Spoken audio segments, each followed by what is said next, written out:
Hello welcome back to my YouTube channel. ഞാനിവിടെ ഉണ്ടാക്കാൻ പോകുന്ന അടിപൊളിയായിട്ടുള്ള ഒരു ഈവനിങ് സ്നാക്സാണ്. പിന്നെ അതേപോലെ നമ്മളെ കുട്ടികളൊക്കെ സ്കൂളിൽ വിട്ട് വരുമ്പോൾ നമുക്ക് പെട്ടെന്ന് തയ്യാറാക്കാൻ, വീട്ടിലുള്ള സാധനം വെച്ച് പെട്ടെന്ന് തയ്യാറാക്കാൻ പറ്റിയ ഒരു ഐറ്റം കൂടിയാണ് കേട്ടോ. അത് ഞാൻ യൂട്യൂബിൽ ഇങ്ങനെ ട്രോൾ ചെയ്ത് പോയപ്പോൾ കണ്ടൊരു വീഡിയോസാണ് കേട്ടോ. അപ്പോൾ ഇങ്ങനെ കണ്ടപ്പോൾ പെട്ടെന്ന് തയ്യാറാക്കുകയും ചെയ്യുക, കണ്ടപ്പോൾ നല്ലൊരു ടേസ്റ്റ് ആയിട്ട് തോന്നുന്നു കേട്ടോ. കാണുമ്പോൾ നമുക്ക് ഇങ്ങനെ തോന്നില്ല. അപ്പോൾ ഒന്ന് ഉണ്ടാക്കിയതാട്ടോ കണ്ടിട്ട്. അപ്പോൾ ഇത് പൊടി, അരിപ്പൊടി ഉണ്ടല്ലോ, അത് കുറച്ച് എടുത്തിട്ടുണ്ട് കേട്ടോ. എന്നിട്ട് ലേശം ഉപ്പിട്ടിട്ട് പിന്നെ വാട്ടി ചുടുവെള്ളം കൊണ്ട് വാട്ടിയായിട്ട് ഇതാ കുഴച്ച് ഇതുപോലെ ആക്കിട്ടോ. നല്ലോണം കുഴ വരണം കേട്ടോ, എന്നാലേ നമുക്കിത് ചുടുവെള്ളത്തിലിട്ട് തിളപ്പിക്കുമ്പോൾ എന്താ പറഞ്ഞാൽ പൊട്ടാതിരിക്കുള്ളൂ കേട്ടോ. അങ്ങനെ അതുപോലെ ആക്കിയിട്ട് ചെറിയ ഉരുളകളാക്കി എടുത്താൽ മതി കേട്ടോ. ചെറിയ ബോളുകളാക്കണം കേട്ടോ, എന്നാലേ എന്തിനോ വേവുള്ളൂ കേട്ടോ. അല്ലെ നല്ല വലിപ്പത്തിലാക്കിയാൽ എന്താണെന്ന് വെച്ചാൽ പിന്നെ ഉള്ളൊന്നും വെന്ത് കിട്ടൂല കേട്ടോ. ഞാനിതാ ഇത് ചെറിയ ബോളുകളാക്കി എടുത്തിന് കേട്ടോ. ഇനി ഇത് തിളച്ച വെള്ളത്തിലേക്ക് ഇട്ട് ഒന്ന് വേവിച്ചെടുക്കുക കേട്ടോ. കുറച്ച് നേരം ഒന്ന് വെന്താൽ ഇത് പൊടിയാതെ നോക്കണം കേട്ടോ. നല്ല കയ്യിലിട്ട് ഇങ്ങനെ നമ്മൾ ഇളക്കരുത് കേട്ടോ. നല്ലോണം ഇളക്കിയാൽ ഇത് പെട്ടെന്ന് ഒടിഞ്ഞു പോകാനുള്ള സാധ്യത ഉണ്ട് കേട്ടോ.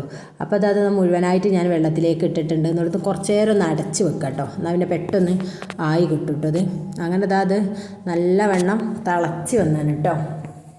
ആ സമയത്ത് ഞാൻ ലേശം എന്താ പറയുക, സാബൂനരി ഉണ്ടല്ലോ, അത് വെള്ളത്തിലേക്ക് വേവിക്കാൻ വേണ്ടി വെച്ചേന് കേട്ടോ. അങ്ങനെ അത് വേവൽ തുടങ്ങിയാണ് കേട്ടോ. ഇതിലേക്കൊരു നുള്ളു ഉപ്പിടുക, 2 ഏലക്കായ ഇടും കേട്ടോ. ഇതിലേക്ക് ശർക്കര വെള്ളമാക്കി തിളപ്പിച്ച് അങ്ങനെ ഒഴിച്ചാലും മതി, അല്ലെങ്കിൽ ശർക്കര ഉണ്ടല്ലോ അത് ഇതിലേക്ക് ഇട്ടാലും മതി കേട്ടോ. അങ്ങനെ ഞാൻ ഇതിലേക്ക് ശർക്കര ഇട്ട് വെച്ചതാട്ടോ. എന്നാൽ അത് കുറച്ചൊന്ന് ഇട്ട് വെച്ചതാണ്, 2-3 ഇട്ട് വെച്ചിന് കേട്ടോ. എന്നാൽ മധുരത്തിനനുസരിച്ച് ആക്കിയാൽ മതി കേട്ടോ. ഇതിലേക്ക് ഞാൻ പാൽ ഒഴിക്കുന്നുണ്ട് കേട്ടോ. അങ്ങനെ ഈ പാൽ ഒഴിച്ച് ഇത് നല്ലോണം വെന്തിട്ട് നമുക്ക് ലേശം ടൈറ്റ് ആകുമ്പം ഇതിലേക്ക് നമ്മൾ നേരത്തെ ഉണ്ടാക്കി വെച്ച അരിപ്പൊടിൻ്റെ ബൗളാക്കി ഉണ്ടാക്കി വെച്ചിരുന്നല്ലോ, അത് ഇതിലേക്ക് ഇട്ടിട്ട് വേവിച്ചെടുക്കാം കേട്ടോ. അങ്ങനെ പാലൊക്കെ നല്ലോണം ഇതിലേക്ക് ഒഴിച്ച് നല്ല ഇതായിന് കേട്ടോ. കുറച്ചൊരു ടൈം വേണം കേട്ടോ അത് വേവാൻ വേണ്ടിയിട്ട്.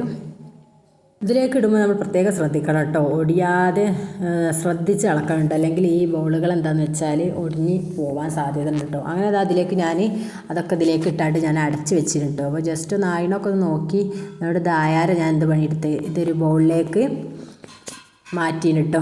നമുക്ക് ചൂടോർക്കനെ കഴിക്കട്ടോ, നല്ല ടേസ്റ്റാണ് കേട്ടോ. ഇത് എന്താ കണ്ടാൽ തന്നെ മനസ്സിലാക്കാം, അടിപൊളിയായിട്ട് വൈകുന്നേരങ്ങളിലൊക്കെ ഇത് ഉണ്ടാക്കാം, പെട്ടെന്ന് തയ്യാറാക്കാൻ പറ്റുന്ന മക്കൾക്കൊക്കെ ഇഷ്ടപ്പെടും കേട്ടോ. അപ്പോൾ ഉണ്ടാക്കാത്തവരൊക്കെ ഇത് പെട്ടെന്ന്